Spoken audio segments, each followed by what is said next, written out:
good things to say about the second-year quarterback, telling the Philadelphia Inquirer, I think you see a guy who has an arm and is versatile with his legs, but we're still waiting to see what he can do in a full season. He carries himself like a veteran. And Kimberly Martin, that last part of it, he carries himself like a veteran, seems to be an incredibly important piece of the puzzle when we talk to people in and around the Eagles. What do you hear?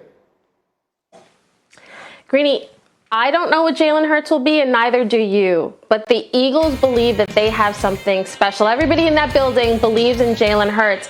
You know, when you talk to them and you ask them about Jalen, even last year, the things that I heard were, man, this kid, he's magnetic. He's just got a personality where you want to be around him. You're like fixated by his charisma. And when he steps into the pocket or when he steps into that huddle, guys on his team believe, whatever, he may be young, he may be new to the NFL, but we think we've got a chance with him. And when he's in the locker room, he's that guy that everybody feels comfortable with. He's comfortable with his teammates, and that's not something you can say about Carson Wentz during his time in Philly. Yeah, so he gets the good opportunity, and he sort of has everybody rooting for him. And Desmond, you know, as you chronicled his very dramatic collegiate career, he's probably best remembered for the way he handled adversity in multiple situations, including being replaced as the starting quarterback in Alabama. So what is your perspective on that, his leadership and his ability to take this opportunity and become the entrenched starting quarterback in Philadelphia? Well, I think Kimberly hit it on the head. I mean, his teammates, they absolutely love this young man. And like you said, Greedy, when he was at Alabama, he was replaced in the biggest game of his career by Tua. You know, he didn't transfer out immediately. He came back the next year. He was a guy who his teammates, he could galvanize the locker room. They loved his competitive nature. He was always about the team. You look at his athletic tools, his physical tools. Obviously, he's a runner. He runs like a running back, tough, works out with the linebackers. He can make most of the throws. He's going to still have to get better with the timing of routes and everything of that nature. But what he brings to the locker room, what he brings to his team, is something that a lot of players, they just simply don't have. He has that it factor. They're going to want to go out there and run through a wall for Jalen Hurts. And that's what you want from your leader, especially at the quarterback position. It's an incredibly important piece of the puzzle. It's not the only piece. Obviously, the talent and all those sorts of things are also a factor. So, Mike T, as you evaluate him and his chances of winning that job forever, what do you see? Yeah, I agree with the intangibles, but I am concerned about the accuracy. Now, in fairness, he only threw 148 passes, so it's an incredibly small sample set, but he only completed 52%, and that would be my concern, which is when the pocket is compressed, can he consistently make the throws down the field? We simply did not see that last year, Greedy. I think Philly's doing a really reasonable approach here, which is he's getting the opportunity now. They have 3 first-round picks in the future if it doesn't work out, but he's going to have to clean up his accuracy to keep that job long-term. Yeah, we will see. Again, this is one of the situations to watch. The Eagles, when the draft process began, were in a position that if they wanted to address the position, they could have. They made the choice to trade out of that voluntarily. So they've made a commitment here with Jalen Hurts, and let's see where it goes. Meanwhile, let's do some quarterback comparisons as we look at some of the players in this draft and who they might compare to in the NFL. Desmond, who does Trey Lance remind you of? Trey reminds me of Donovan McNabb, not just because he wears number 5, but both guys can throw the deep ball with accuracy. They're both physical runners. They get outside the pocket. Now, this defensive back or linebacker, they got a decision to make. Do I really want to come up and try to hit this guy? Or they can still throw with accuracy on the move. So I love the comparison between Trey Lance and Donovan McNabb. He reminds me a lot of D. McNabb. McNabb was the second pick once upon a time. Mike T, how about Trevor Lawrence? Who does he remind you of? Andrew Luck, former first pick overall.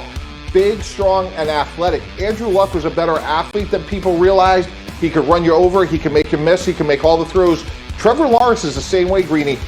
He gets so much credit for his arm strength, which he should. He's a really good athlete, and he's going to be dynamic in Urban Meyer's offense. Yeah, both figure to wind up having been first picks overall in this draft, or in a draft. And then, Des, how about Zach Wilson? Who's he remind you of? He reminds me of Baker Mayfield, just a little taller, a little more slender, more athletic, but the mentality. Both guys have tremendous confidence in their arms. They're going to throw some balls that you think they shouldn't throw. They're excellent off-platform throwers, too, and they can get outside the pocket and run, but they rather still throw the ball even when they break contain, which makes them both very dangerous. I just think he's a little taller, but he has the same mentality of a Baker Mayfield. He's really a gunslinger, just like Mayfield.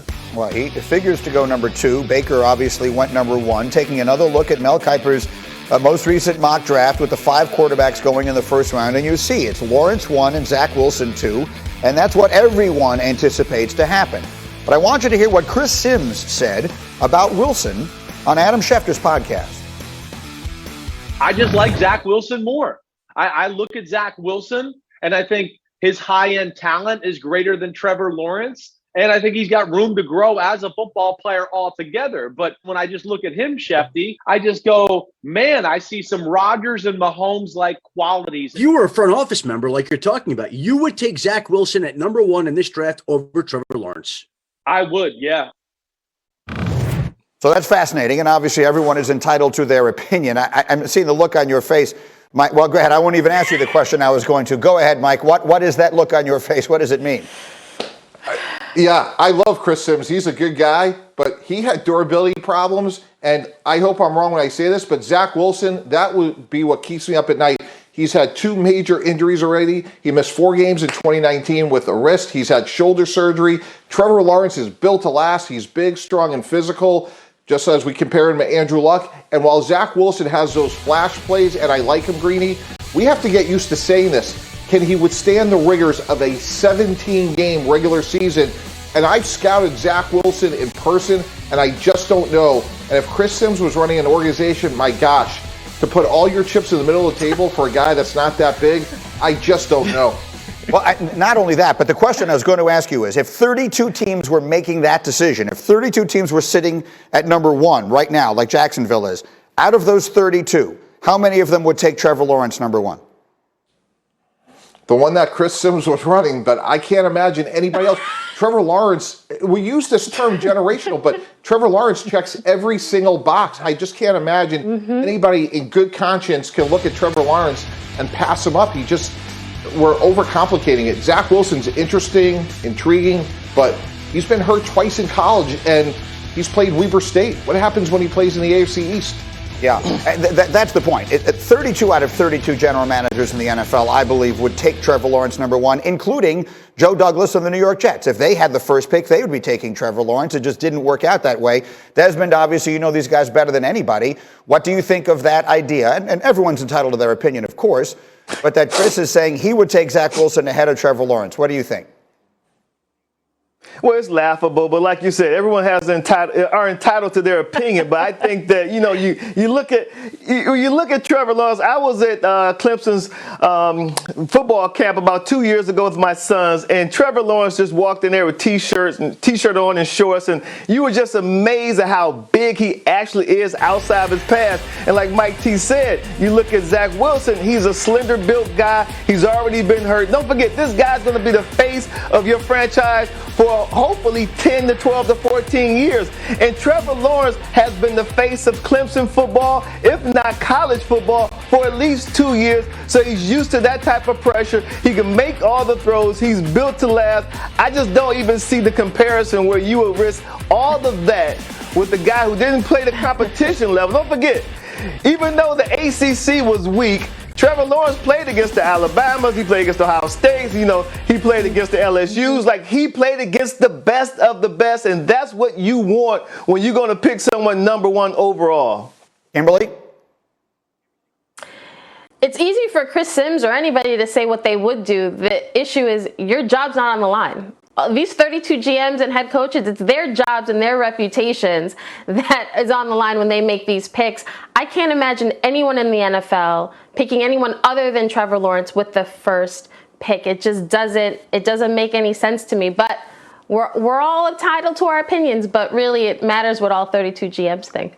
All right, we'll leave that there for the moment. We have much more to do as we continue to get up with you. Big hour is on the way, and Teddy Bruschi is going to rejoin us for it as we've got that worked out. Justin Fields, again, holding a second pro day. Is it a showcase for the 49ers, or is there a message being sent to a different team? We'll get to that. And again, yeah, Teddy's going to jump back in here in just a moment. You're watching Get Up. All right. On ESPN.